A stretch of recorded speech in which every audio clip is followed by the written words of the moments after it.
curiosity why. Matrix webcast, Where the human spirit flies.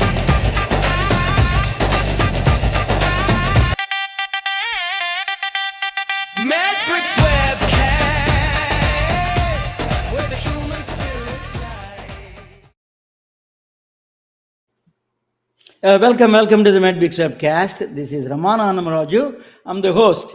Let me, I have a co-host, right? Let me bring the co-host, Dr. Susan Davis. She is a, beautiful, bold, and brainy.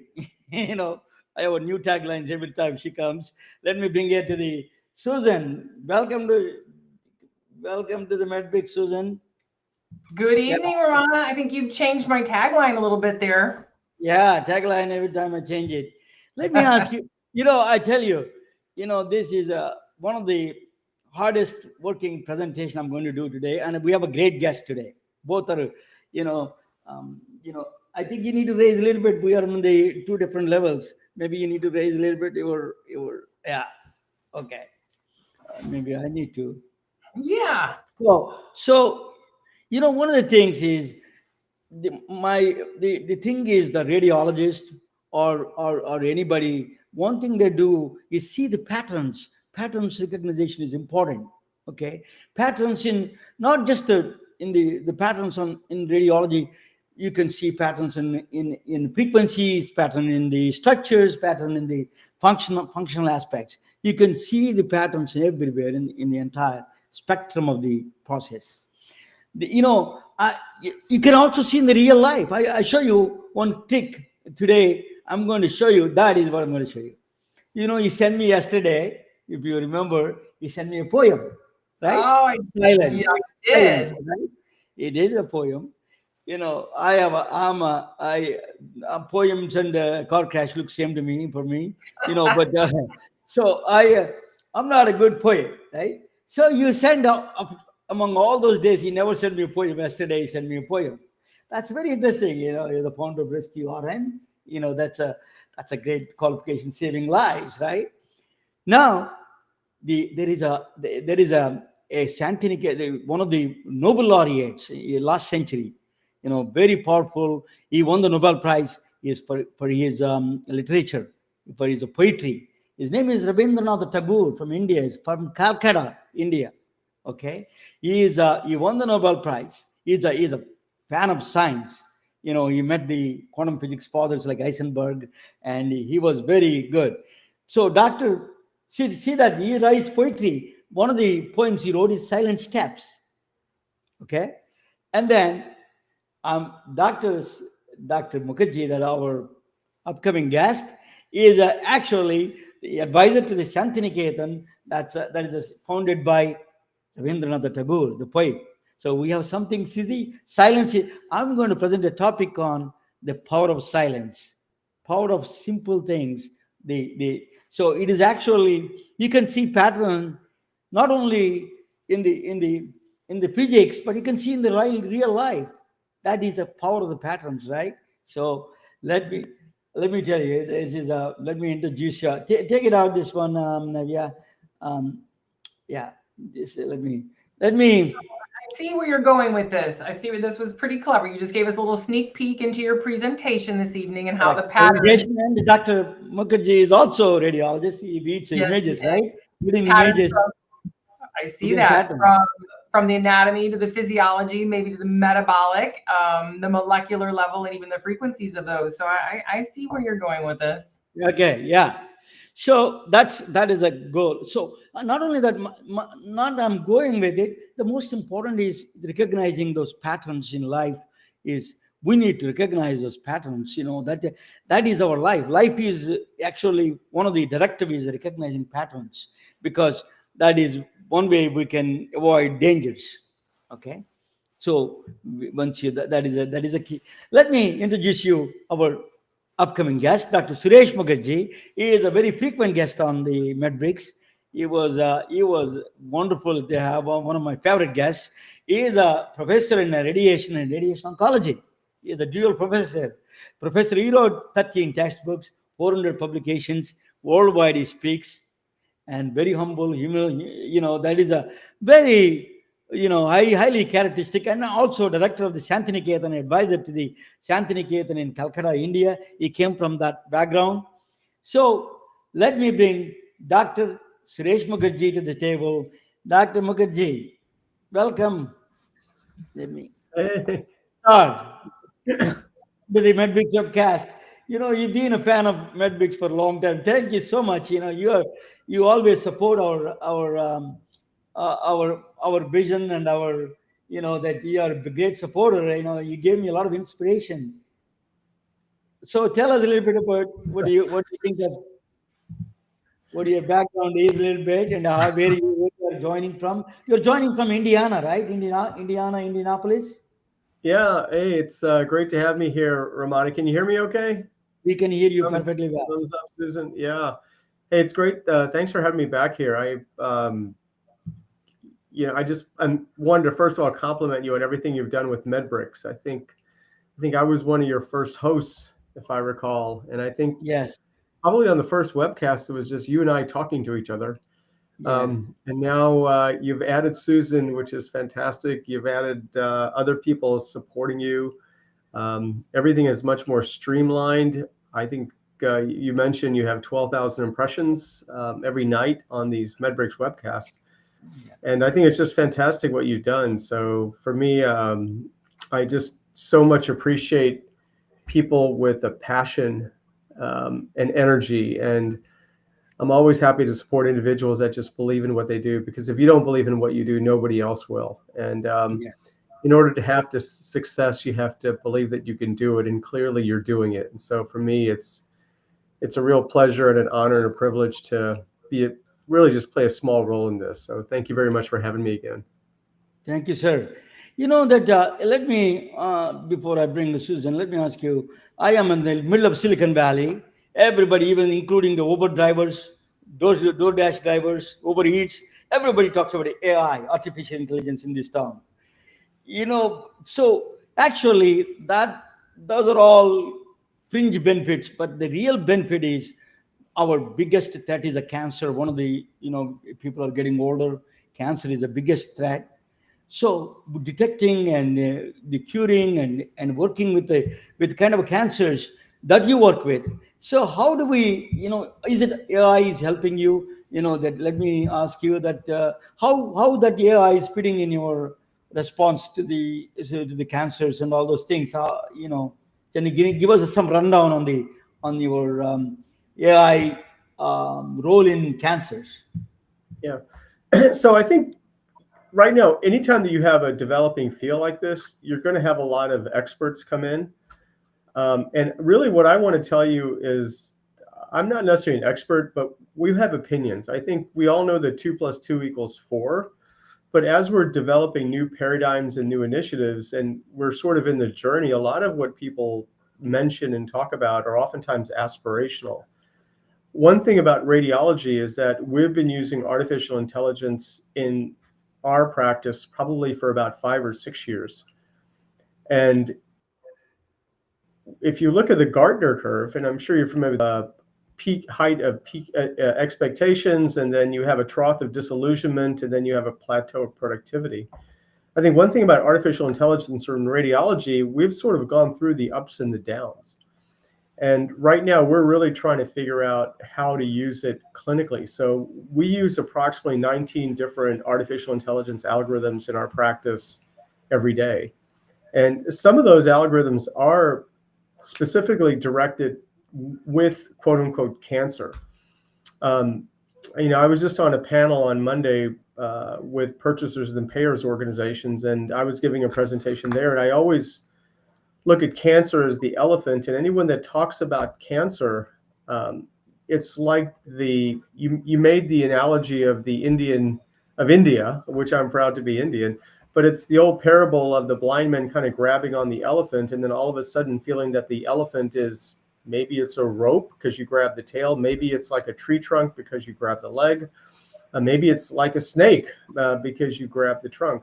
Cancer is sort of the same way. So when you actually look at artificial intelligence in cancer, I think you have to really have a lot of clarity as to what type of cancer that you're talking about and what the role of AI is going to be. So there are some tangible areas right now where we are using artificial intelligence to help us detect cancer. So when we look at artificial intelligence and we look at cancer, so if we just talk about cancer, the first thing that we really want to discuss is maybe prediction of cancer. Then we want to talk about screening for cancer, then detection of cancer, then the treatment of cancer, and then we can determine how the prediction, whether your treatment will work. And you can take that type of approach and map it to different types of cancer. So you can look at that same thing with breast cancer, with lung cancer, with brain cancer, et cetera. And artificial intelligence touches each aspect of that journey in a person that has cancer. So when we talk about artificial intelligence in radiology, there are different touch points in radiology that artificial intelligence has. Part of it has to do with, first of all, scheduling. Artificial intelligence is now integrated in every piece of new equipment that you buy. But I think what garners the most attention is what we refer to as the detection or the pixel-based, or another terminology is assistive AI, in which we use the artificial intelligence algorithm to help us detect abnormalities, and oftentimes that abnormalities are cancer. So when it comes to detecting cancer now, there are numerous algorithms out there that allow us to better detect cancers in breast cancer, in various types of brain cancer, in lung cancer, and also in prostate cancer as well too. So those things right now are integrated. If you look at the American College of Radiology website, there are over 421 FDA-approved software as medical device products that are now approved in the United States. So there's no shortage of products that are out there. I think where we are right now, if you look at the Gartner curve that had the height, the peak of expectations, and you have the trough of disillusionment, right now we're sort of in the area where we're trying to figure out what actually works. So if you read the lay press and you look at the literature, you're going to see hundreds, if not thousands, of applications of AI in cancer. A lot of these are gleaned from initial papers that are in the medical literature.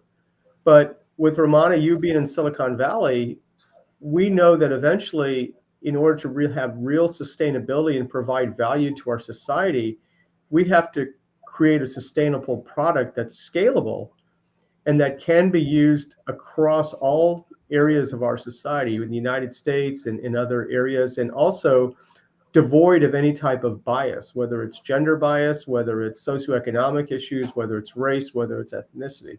So that's where we are right now in radiology when it comes to cancer, is that we know we have lots of tools. We're trying to figure out which ones actually work. And now we have to figure out which ones are scalable and to make sure they can provide the biggest value to our population as a whole. Yeah, So well, I just was thinking, I believe I read something that you said in the last few weeks, perhaps on your social media, with somewhere along the lines of 75% of the AI in healthcare, is that being directed towards or being used in radiology? It's a pretty big number. There was a paper that came out, I think it was in 2024. And that number has probably at least increased by 30%. And I assume the proportions are the same, but there were approximately 900 to 1,000 algorithms that were FDA approved, and about 75% were somehow related to radiology.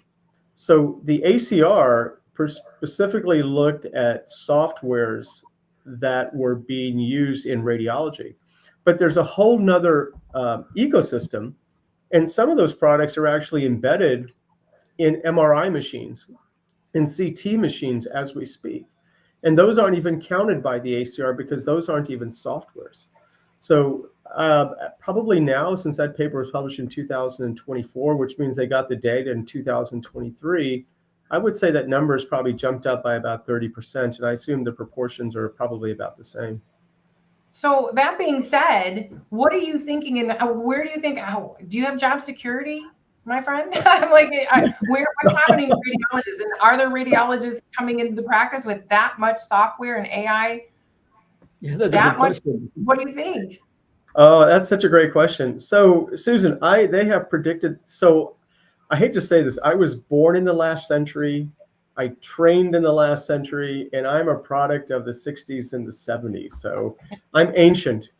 When I went into radiology, when I went into radiology in 19, I decided to go into radiology in 1985.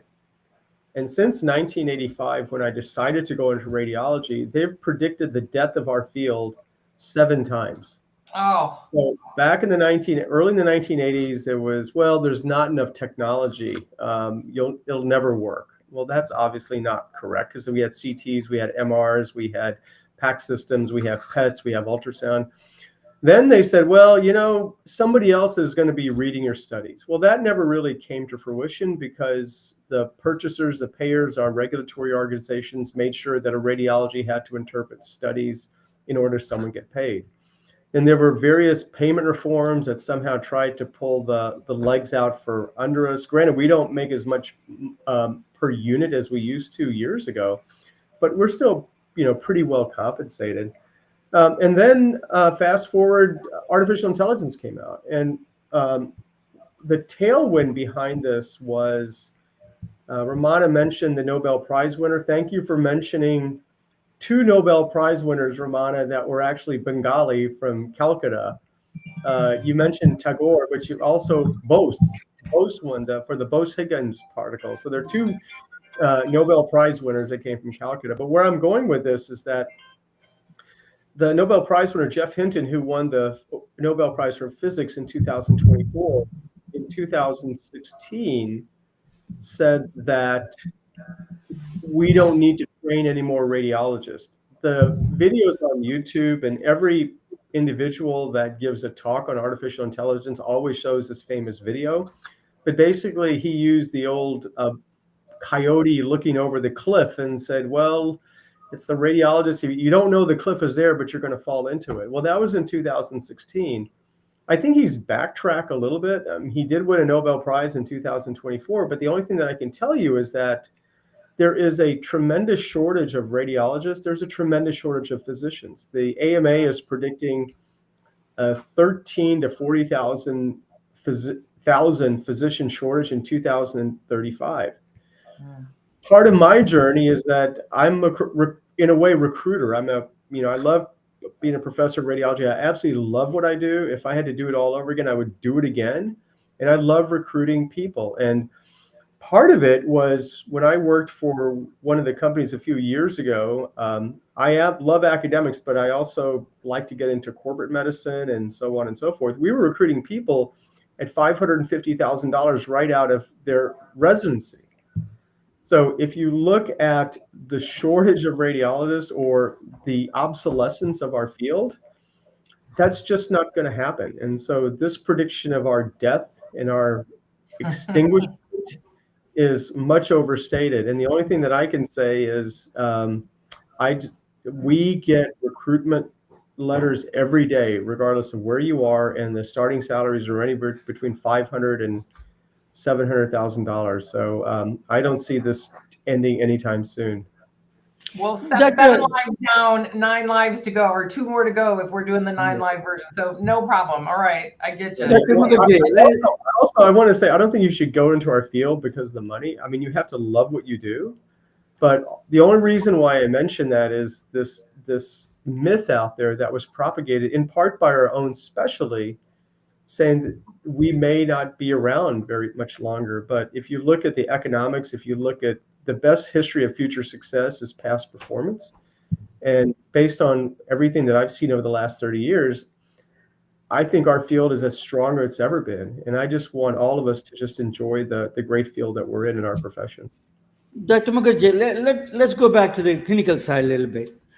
So in what way, tell me a use case or some kind of a thing, how AI is helping you to detect cancer in any cancer you pick it up, where you can see demonstrably that AI is helping you in the sense. Yeah, sure. I think so. We can just go ahead and start with probably the easiest one is lung cancer, because that's getting probably some of the most attention. So when you are looking for pulmonary nodules, There are, let's just say if you're a smoker, there is a lung cancer detection program that is in the United States for many years, and also now is being mapped out to other parts of the world. Like I said, I was just in Australia, and now they're starting their own lung cancer program there. These are sometimes painful to look at. I mean, we are so busy. When I was a resident or fellow, we would look at maybe 30 images per study. Now we're looking at thousands of images, literally thousands. And so what AI does allow us to do is, at some point, you reach the law of diminishing returns where you physically can only look at so many images. So if you are looking at lung cancer screening studies in which there's a relatively low prevalence of disease, the artificial intelligence algorithm allows us to detect nodules that potentially could be cancer. Now, fast forward, that is what I refer to as assistive AI, because it'll assist us to detect the potential cancers. It detects an abnormality. But the next phase is an augmentative component of artificial intelligence. So one of the things that has been funded by the government, which is a rare occurrence when it comes to AI, but let's just say you find a nodule in someone. All of us have nodules. How do we know the nodule that we're looking at is actually benign or malignant? So there are actually AI algorithms now that allow us to perform risk stratification. So it looks at the internal components of those nodules, and it says, well, this one's probably benign, so it doesn't need to be biopsied. But this one probably is malignant, and this does need to be biopsied. So fast forward, if that is a risk assessment based purely on what we refer to as the radiomics of radiology. And what I mean by radiomics is that you can see a mass and you can look at it on CT and it tells you the size, it tells you the internal composition, it looks at the margins. And what AI does is that when I look at a study, I'm qualitatively looking at the abnormality. But because radiology is all digital data and artificial intelligence is using quantitative software, it can take the data that actually generated the images, take one step back and analyze the raw data. So when you look at quantitation and quantitative risk assessment, that's one of the really interesting things about AI in helping us to predict benign versus malignant. And then if you take it to the next step, the future of AI is going to say, okay, right now in radiology, we just see the nodule, but let's factor in your age. Let's factor in your sex. Let's factor in your smoking history. Let's factor in other areas that could actually make us predict better whether it's benign or malignant. So that's a couple of areas where AI is currently being utilized now in the real world to really change how we do things.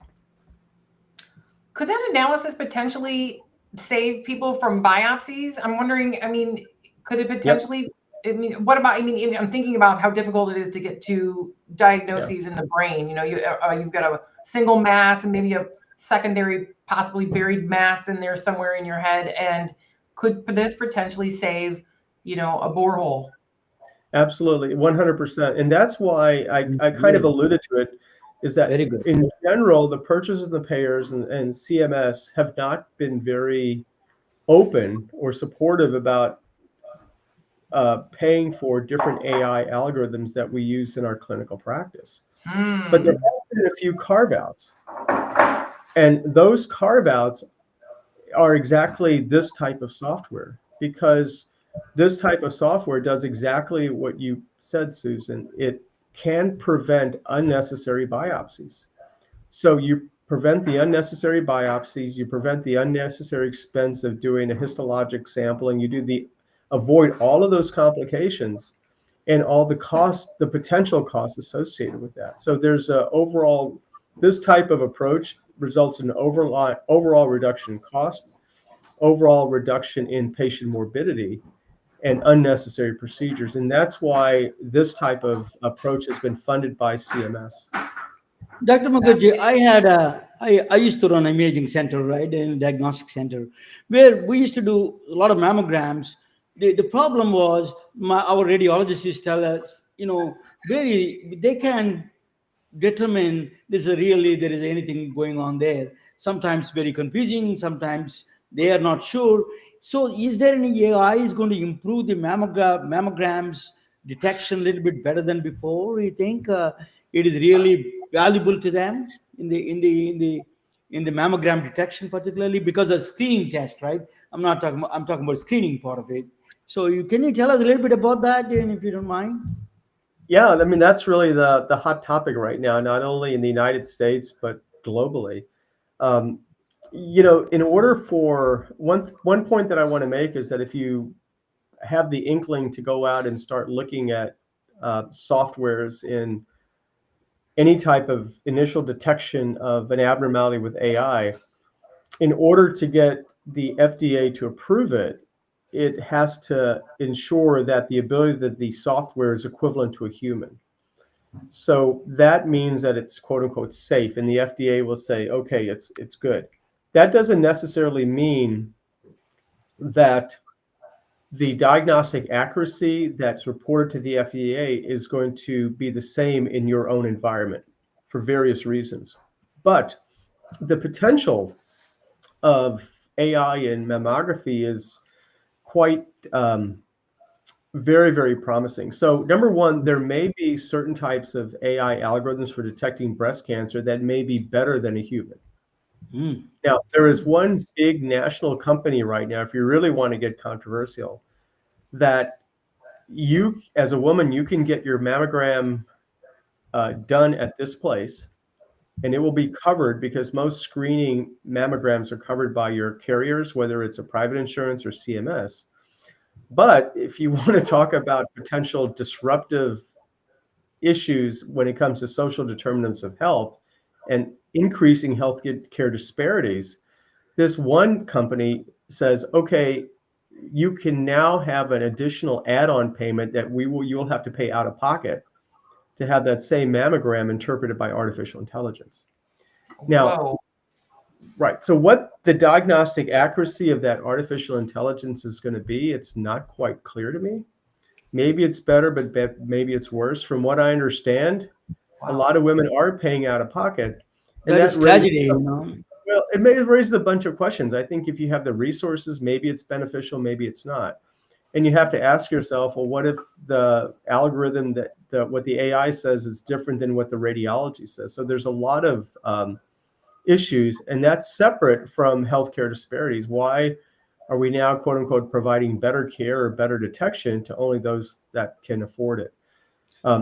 The other thing that's actually happening right now in the United Kingdom and also in Europe is this type of artificial intelligence algorithm is now being used and integrated into their health systems. So for instance, if you have an AI, let me back up for a second. The United Kingdom requires each mammogram to be interpreted by 2 radiologists. Mm. If you think the healthcare system, there's a shortage of physicians here, just take a look at the NHS. They're incredibly short.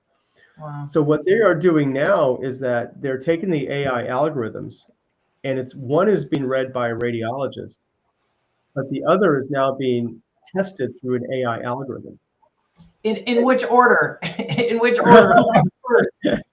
I think right now it's in a trial situation right now, but the hope is that if you can have an AI algorithm that has a very, very high negative predictive value, meaning that the mammogram goes into the algorithm and it says it's negative, and the ability for that algorithm to say if it's negative, it truly is negative, that's the negative predictive value. Then if the algorithm says it's negative and the radiologist says it's negative and there's a low prevalence of disease, well, all of a sudden you eliminate the need for an additional mammographer to interpret that study. And if you already have a shortage of physicians and radiologists as they do in the UK, that's really good. Wow. And then when I just got back from Australia too, I think now in Europe, from what I hear, certain countries, again, with the low prevalence of disease, are just running their mammograms through the AI algorithm. And if it's negative, it's negative. But somehow if it picks up, if it's positive, then those are the ones that need to be interpreted by a radiologist. So the ultimate promise is that the scenarios that I gave you are in first world countries, the United States and Europe and in Canada. If we look at this globally, and then we look at these areas that are low resource countries that clearly not only don't have enough radiologists, but don't have enough subspecialty trained radiologists, then these type of algorithms allow us to have a new phenomena that's called upskilling. And what the upskilling does is, as Susan, you mentioned before, I'm a neuroradiologist, I'm a head and neck radiologist. So I know something maybe about like 6 inches, right? That's about it. I know nothing about anything else. But if you really have general radiologists that, God bless them, they have to do everything. And they have some type of software in which allows them to subspecialize in an area that has an underserved area with a large population, with all lives being equal, regardless of where you live or what part of the country you're from, regardless of your parents and your socioeconomic status, we're all the same. Then I think this type of software can really be a revolutionary if it's validated and implemented properly. Let us dive into that situation, Dr. Mukherjee. So if you're saying that, in those countries, particularly India and Africa and all those countries, there's not enough CT scans and MRIs there. So we have a lot of ultrasound and X-ray to eyes of the doctor inside. You can pierce through the body. You think AI can help detect more diseases like a lung cancer through just looking at the digital X-ray without a CT scan, or some, is it possible it can do that in the future? Well, I would say yes and yes in two different scenarios. So it's an excellent question. I think we are sort of in the early stages of AI, but some of the chest X-ray softwares are really sophisticated. So I'll be political here and I'll express my opinion about the FDA in the United States. I think they do a great FDA job. commissioners are watching, sir. Dr. Yeah, I Martin, think they do a fabulous job. But I will explain one thing, and I will get back to answer your question, hopefully in the proper context. And that is, right now in the United States, each software for a chest X-ray needs to be approved through a very rigorous safety process and statistically evaluated for one abnormality.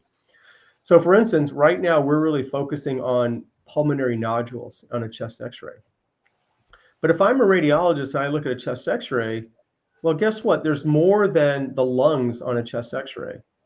And there can be more abnormalities. So if I'm looking at a chest X-ray, I may detect a pulmonary nodule, or I may say there's no pulmonary nodule, but maybe there's an abnormality involving the rib. Maybe there's an abnormality involving the clavicle. Maybe there's an abnormality involving the heart. Maybe there's actually a pneumonia that doesn't look like a nodule, but it looks like it's not going to be detected by the algorithm. So where I'm going with this is that in the United States, each software only allows an individual detection of a single abnormality. We call that a point solution. Now, in other parts of the world, there are a growing number of AI software companies that can detect over 100 different abnormalities when you look at a chest X-ray. So, for instance, it can detect the ribs, it can detect the lungs, it can detect pneumonias, it can detect abnormalities involving your mediastinum, it can detect abnormalities at the base of your neck. But that type of approach right now is not allowed in the United States. So where I'm going with this, Ramana, is that if you have the proper algorithm from an initial screening tool that has a high negative predictive value, sometimes we as radiologists are not sure, and we have to order a CT scan for further evaluation or clarification. So if you look at low resource countries, like you mentioned, they don't have enough CTs or MRI scans, et cetera.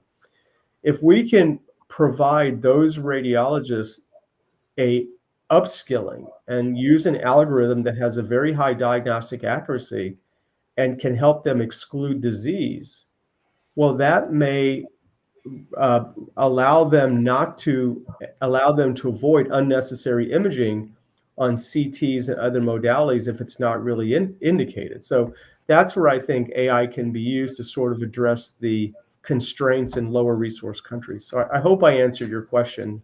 Oh, yeah, absolutely. Yeah, very good. Do I have an opportunity for another question before you go into your Yeah, presentation? please go ahead. Please go Okay, ahead. so I wonder if we might just kind of take a turn away from AI for a moment and get down to the reality of the people in radiology and imaging areas. And we talked about the volume that you guys, radiologists and your team members are having to consume, where AI was very helpful. But with the volume that's gone up, meaning the amount of people getting scanned, CT, MR, echo, sonography, non-invasive cardiology, all those things, the usage of contrast media has also gone up. So I'm going to go back into the imaging suites themselves. And I want to talk about who's there in the scope of practice of those who are there. You might have a radiologist there. The radiologist might be remote, more likely. And now we're giving increased amounts, not per patient, but per volume of humans, contrast media. In 2024, the American College of Radiology came out and said, guess what? We're giving a lot more contrast media, and the possibility and potential for reactions is going up. Again, in 2025, they said the same thing. So I've personally been spending a lot of time in those areas, and their recommendation is for hands-on training in those environments with their emergency equipment and their reaction kits and their teams, because of the potential of, let's say anaphylaxis to arrest in 5 minutes or less. Is that something that you agree with? Is that something you've been seeing or something you've been hearing about? And what do you think about hands-on team practice with those who are there? That's what a company does. What chosen company. Yeah. Yeah. No, I think, Ramana can address that too. I think from our standpoint, it's an incredibly important topic. I think we as radiologists, part of the value that we add is to ensure that we provide the highest quality and safety at our imaging sites. So the first thing that I'll say about contrast is that, again, I've been doing this now, I hate to say it, for 40 years. Contrast, you're supposed to say, I don't look that old, Ramana, but you didn't say that. Not possible. Thank you so much. It's the bad lighting here. I remember years ago that there were old contrast media that probably had about a 20 or 30% of some type of side effects, some type of adverse reactions. And then they came out with a new contrast media that substantially reduced it. And I remember as a resident, because that new contrast media was so expensive, we would have to consent the patient because our hospital required it because the cost was so high. Over time, the hospitals, the institutions, the payers, the government have realized we don't need to be throttled that much. My point is as we've moved on, the likelihood of adverse reactions has substantially decreased, both for CT and MR. It's not zero, but it has substantially decreased. And what we do find is that we will occasionally identify areas in which there can be adverse effects and long-term issues with contrast media.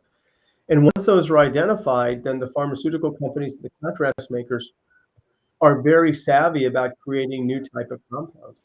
So I'll give you three specific issues. One was the higher incidence of anaphylaxis and side effects with CT contrast agents.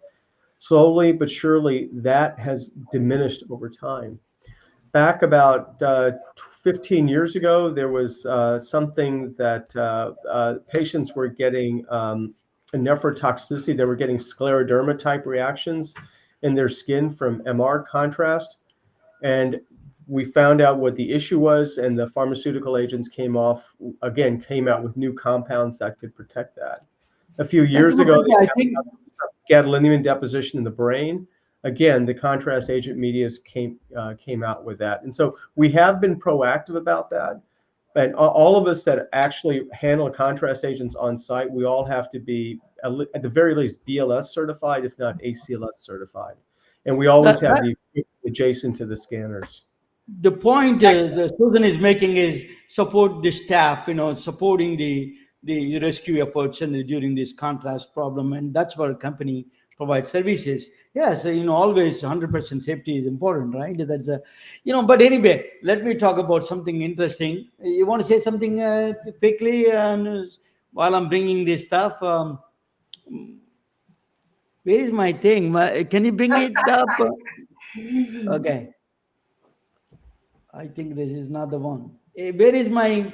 Oh, I didn't bring it. Oh, 1 second. I'm going to bring it. Just a minute. Talk something. You can keep saying something. Well, Why okay, is so it- we're gonna go back to our imaging area while he's getting his presentation ready. I find it very Yeah. interesting. What about right now we've got again remote radiologists. Sometimes we're having remote techs. I'm wondering who's there with your mom.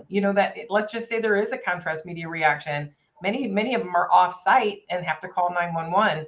That's a Right. lot of time to have to manage the ship, remotely until help arrives. It's fascinating to me. I've been enjoying working with teams, making them reaction ready, helping them be reaction ready, really reinforcing the basics with the team members they have, the equipment they have, the drugs they do or do not have in a reaction kit, and so on and so forth. But I can't believe, they can't even give an EpiPen, most of them. It's a bit frustrating at times. Yeah, I think part of what you're talking about, this tailwind, Susan, that pushed this was actually COVID. Because prior to COVID, we always had to have an on-site radiologist anytime that we gave contrast. But because during COVID times, because of safety issues and distance issues, the CMS allowed us to have remote evaluation of contrast. So when we do give contrast remotely, we have to be in visual contact with the technologist. And so if there is a reaction, some sites, again, it's state dependent. Part of it is a federal mandate, but if there is, and you have an independent center, you can call 911. But the technologists have the ability to give Benadryl, they have the ability to give the EpiPen, and they are directed by the physician. So right now, again, a lot of it was based on COVID. We have the ability to do that. And I'm sure they looked at the data, and this aligns with what I was saying with earlier, is that the safety profile of these various contrast agents, whether it's the CT agents or the MR agents, are much, much safer than they were 30 years ago. So I'm sure in order to allow this to be extended past the COVID time, they must have looked at the data and the incidence of adverse reactions, and most importantly, the patient outcomes, and they felt that there was no additional safety issues when it came to this type of approach. Yeah. Thank you. Yeah, Susan, let me just finish that. When I come back, I will ask you about the RSNA, Radiology Society of North America conference coming up, and see Yes. that out there new things are coming up there. I used to attend quite a bit. That is why my presentation is not there. That is very strange. Where are the presentations? Let me say that I'm having a little bit problem. Just give me 1 minute. Something is going on here.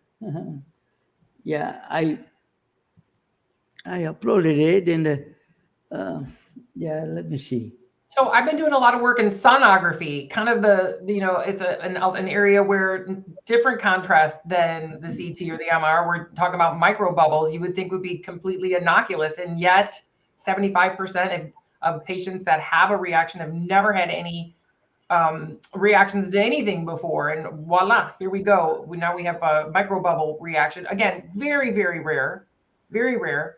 It's so hard to be prepared for that response, emergency response, when it's so low frequency, high risk. So Right. that's a whole nother area of imaging. Yeah. Yeah, Yeah. Contrast enhanced ultrasound is a great area. Yeah. Yeah. Now I'm going to talk about something closer to that. Yeah, a little bit. First time, there's a Dr. Mukherji and Susan. It's a very interesting thing happening in the world of science, healthcare, and AI, particularly mathematics. You never seen the way interacting with the biology. It is the first time in medicine, direct interaction. For example, I'll give you an example. You can say that equation up there, mathematical equation, can determine, if you take a movie of somebody walking, it can determine the Lagrangian walk, it's called. It can determine they have Alzheimer's or signed up a Parkinson. It can determine the kind of, mathematics is deciding as a diagnostic tool. It never happened before. It is the first time where direct interactions, the diagnosis, treatment, prognosis in all areas is a mathematics is going to play a huge role in the future. That is a very strange, that we never thought.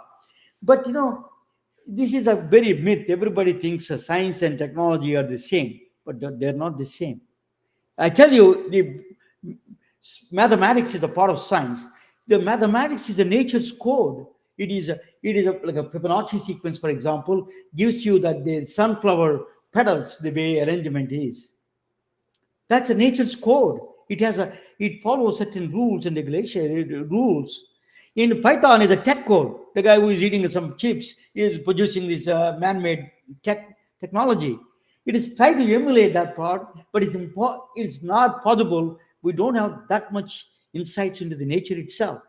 So technology, I remember Dr. Mukherji, cardiologist used to claim all the radiologists work hard, and then they invent new procedures, and the cardiologist used to steal and then say, "Oh, they got it." So that kind of thing happened before. So technology people take the mathematics and everything say technology, but it is not. It is not a technology. Science and technology differ in that is a science try to find the nature's truth, and the technology is just to try to find a solution with that, whatever the reasons are.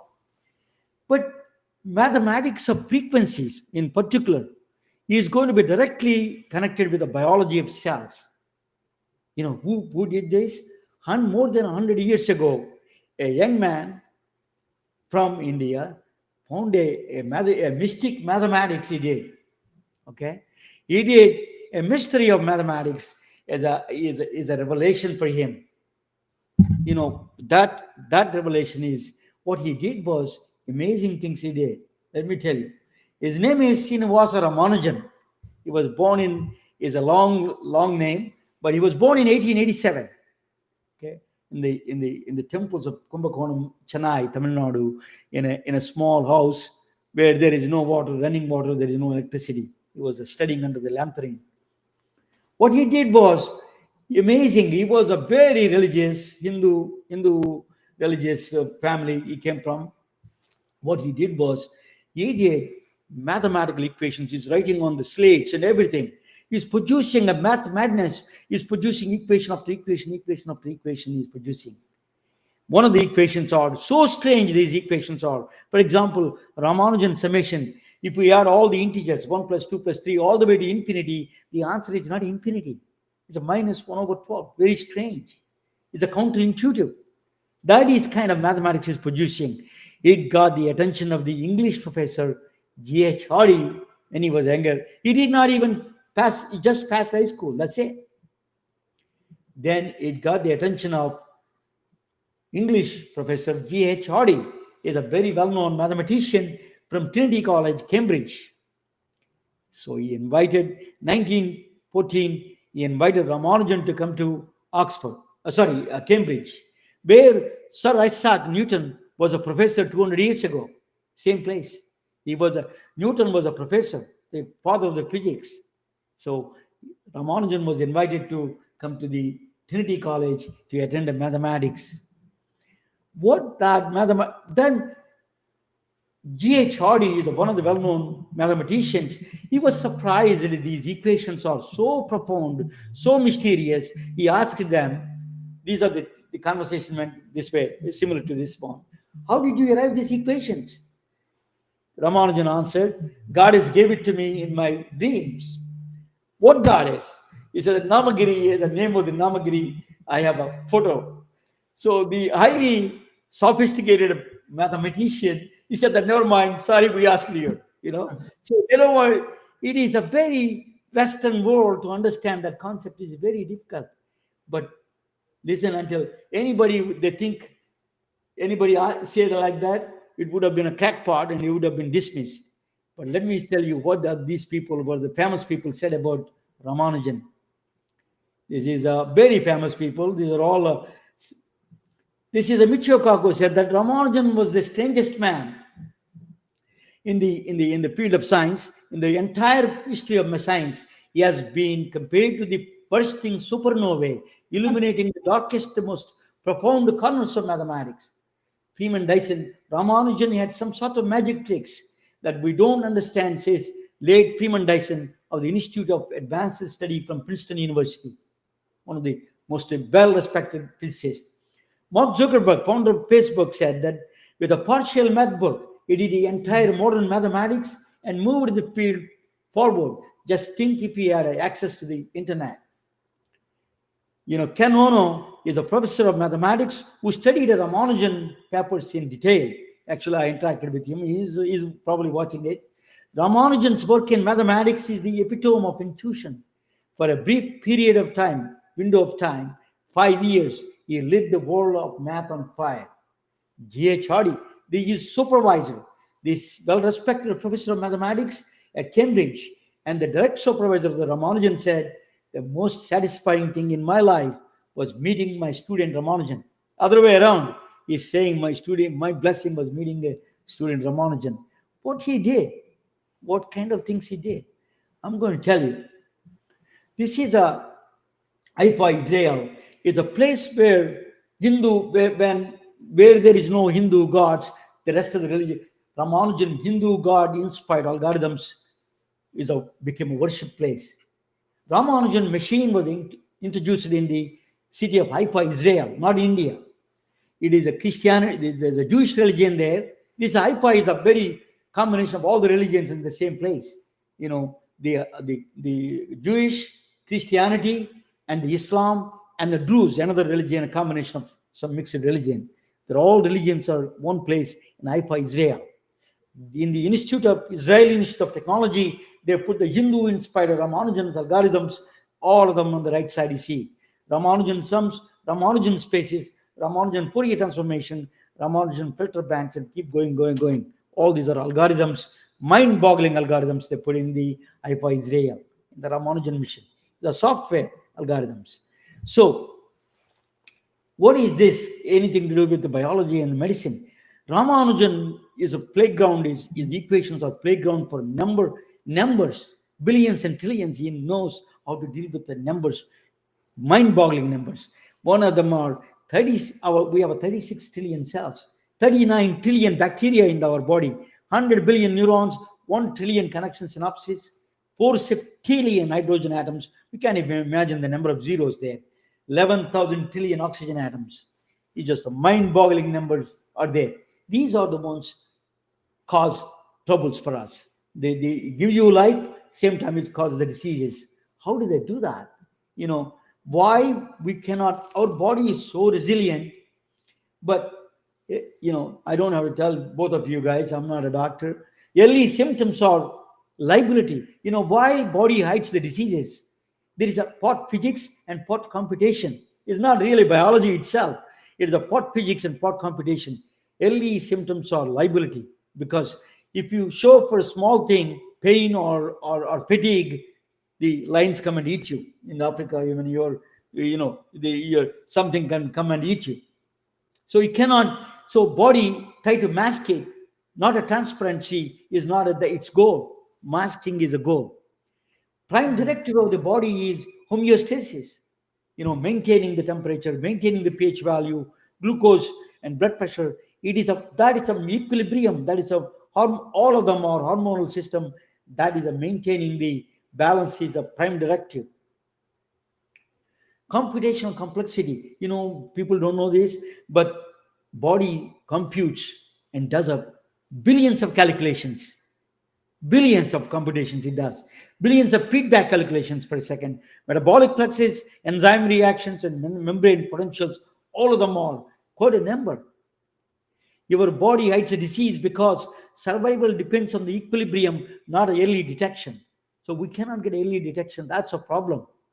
Liver, kidneys, you have to end stage almost. The same intricate feedback system that make life possible also make illness invisible. That is a problem right there.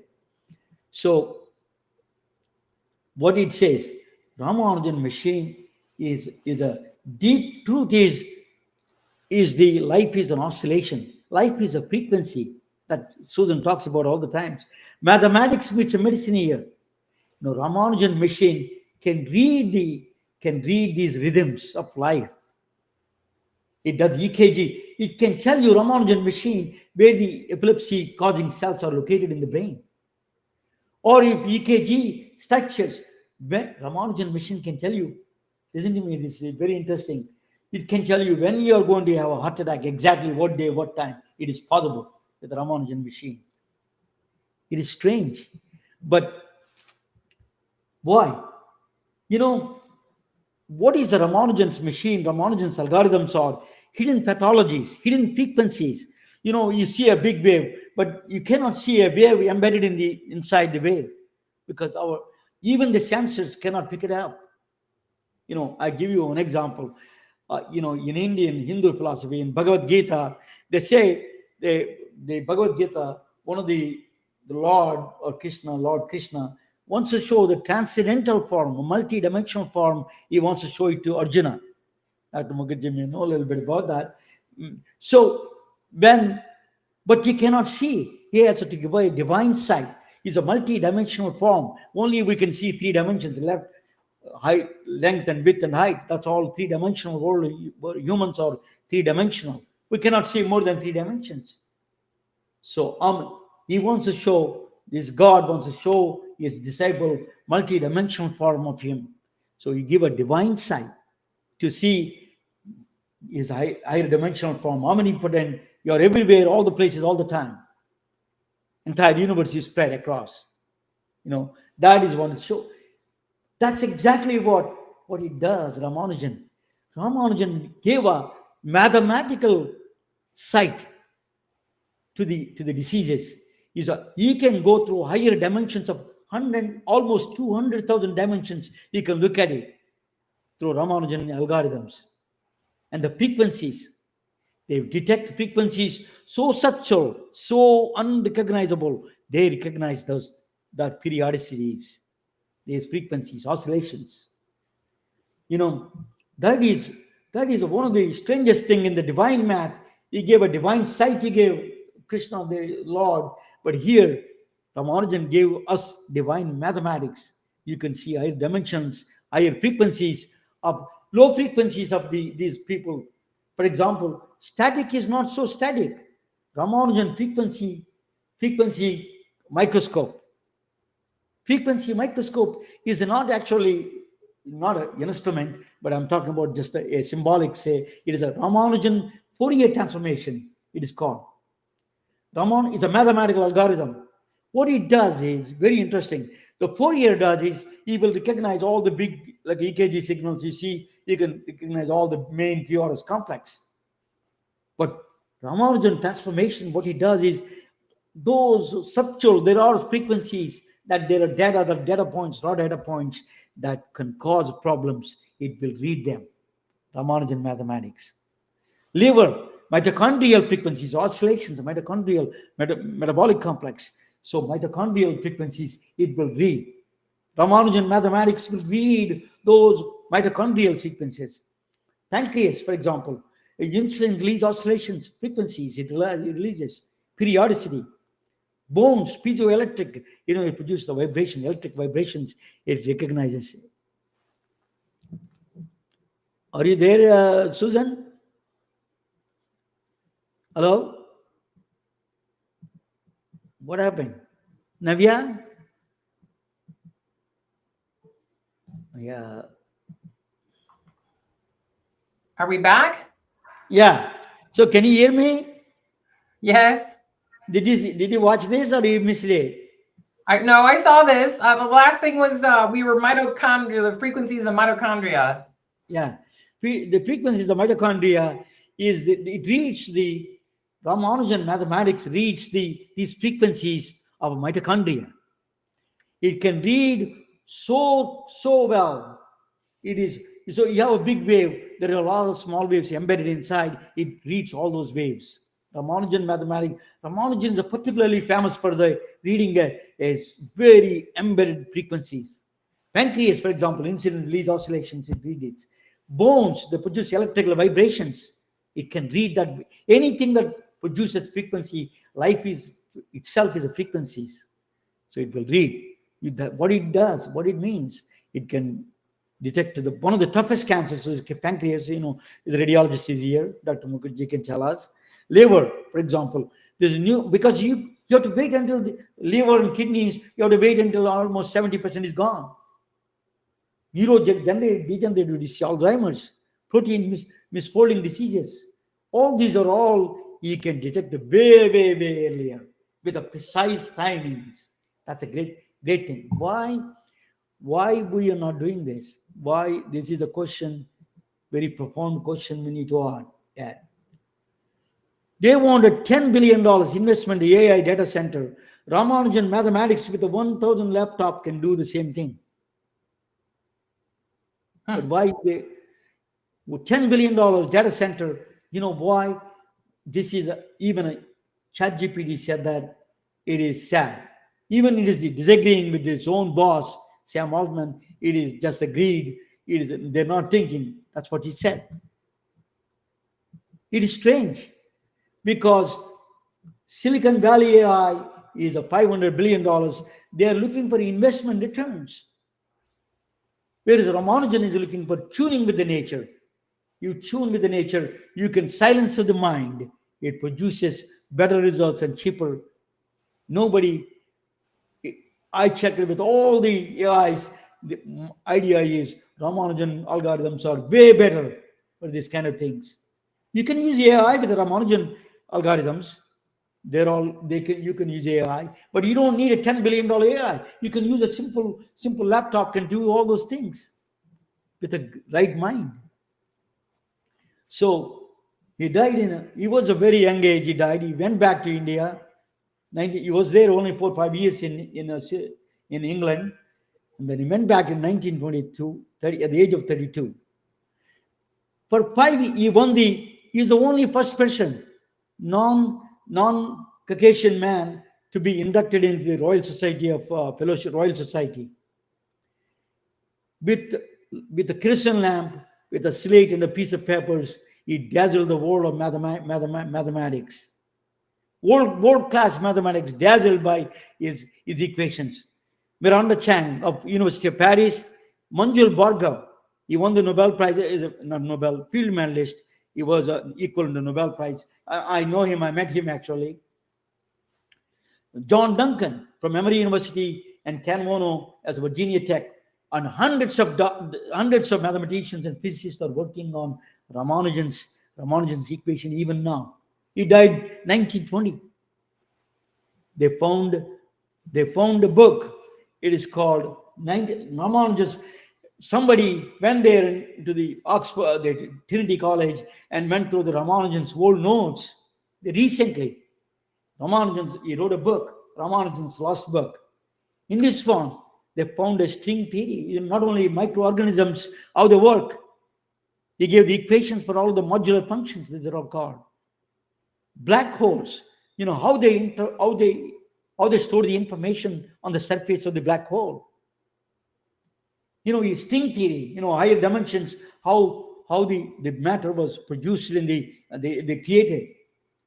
ATMs you do see every day. The integer, the cache that put in, how do you distribute the cache? Is a integer partitions. Is a partition. It was one of the top equations for the partition he gave. There are millions of ATM machines. How do you distribute the cache? And then how do you put those things in place? That is a complex problem. He did that, all of them.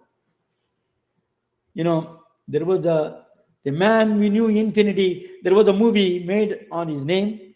It's called, if you have not seen it, see that beautiful movie, The Man Who Knew Infinity. Ramanujan summation. Ramanujan dazzled the world with his equations. Now he is dazzling the medical field. Ramanujan lives on forever. His equations, still people are studying it. Thank you for watching. Let me bring back my friends there. So what do you think, Dr. Mukherjee? Can you hear me? I can't hear you. Sorry about that. I had there on we mute. go. Yeah. Bravo. That was very interesting. Yeah, no, I What thought do it was you think, Dr. interesting. Mukherjee? Yeah, so Susan is always like frequencies, Yeah, no, I thought it was really good. I think when I was listening to you say that, I couldn't help, although they're fundamentally different, think of the predictive ability of Ramanujan and it's somewhat independent approach to unsolved problems Yes. with the Yes. creation of autonomous or agentic AI. Because essentially what we're trying to do is the Ramagen is, I think, is very task oriented. So you can create the software algorithms to address a specific question, whereas agentic and autonomous AI are a little bit more broad scope. But I think if you look at the ability to create different algorithms to solve issues, I couldn't help but notice a somewhat parallel approach to both the Ramagen versus agentic or autonomous AI regarding potential future applications. You know, I didn't tell you this one. There's a one slide I forgot about to mention. One slide is called Moonshine. You know, Moonshine, Monster Moonshine. It's Ramanujan mathematics. You know, in the Moonshine, that's what it is, that you can see the hidden frequencies through the mathematics. He extracts the data from the raw data, extract the.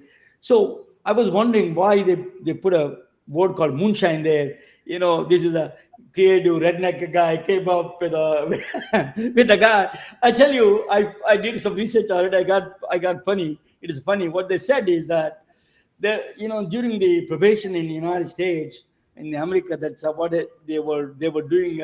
What do you call whiskey? Corn whiskey.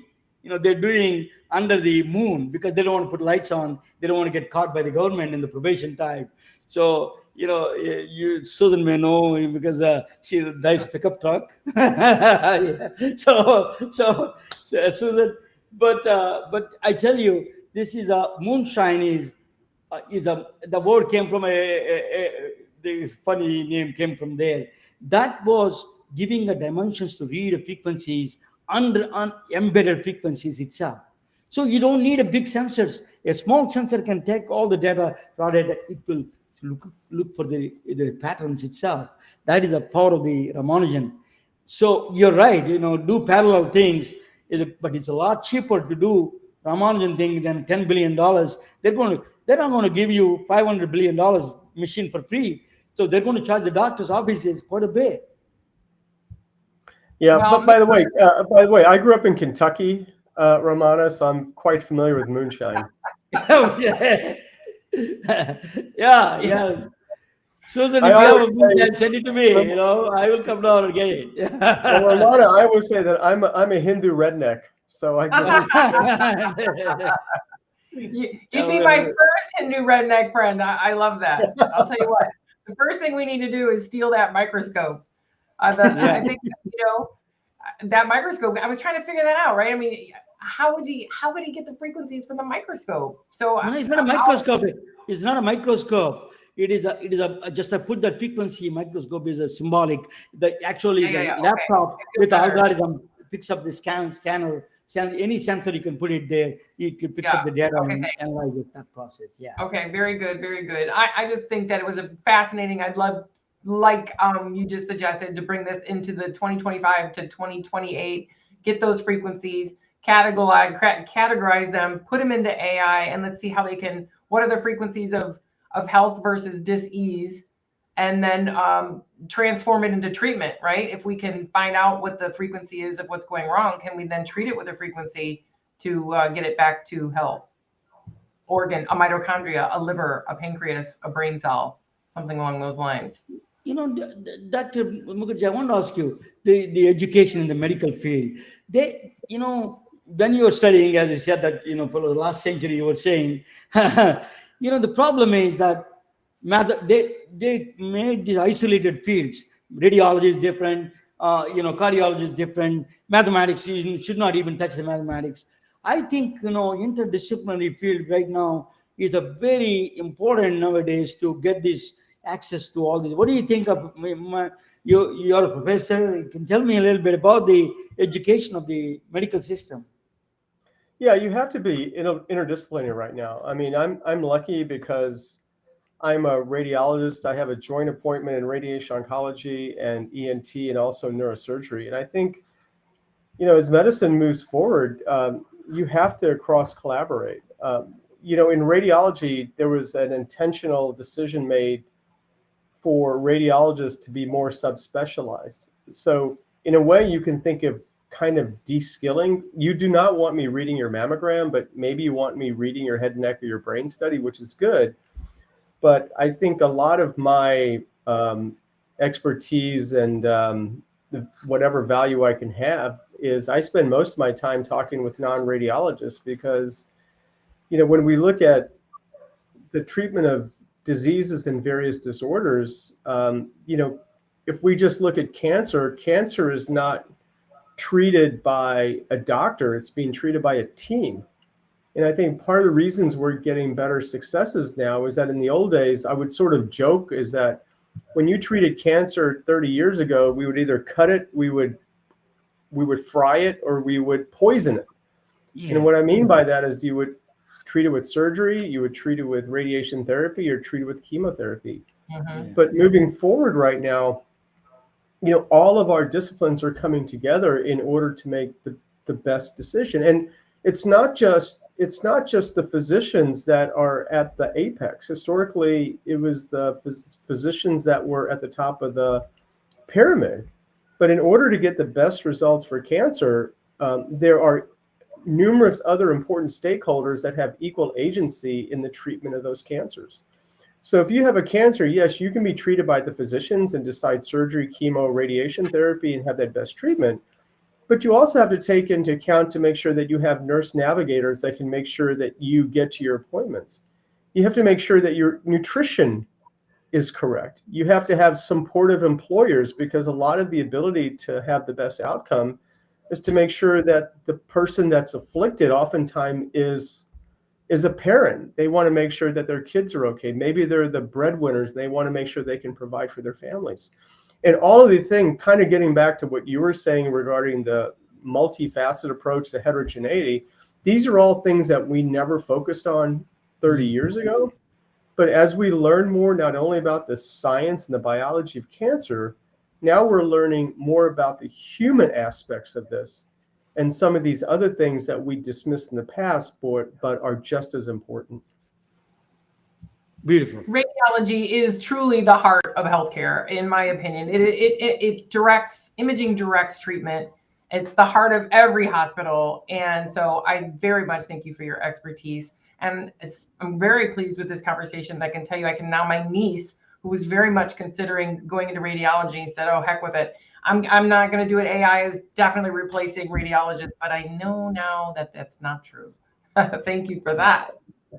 You know, I think it's a multifaceted board we are going to be in.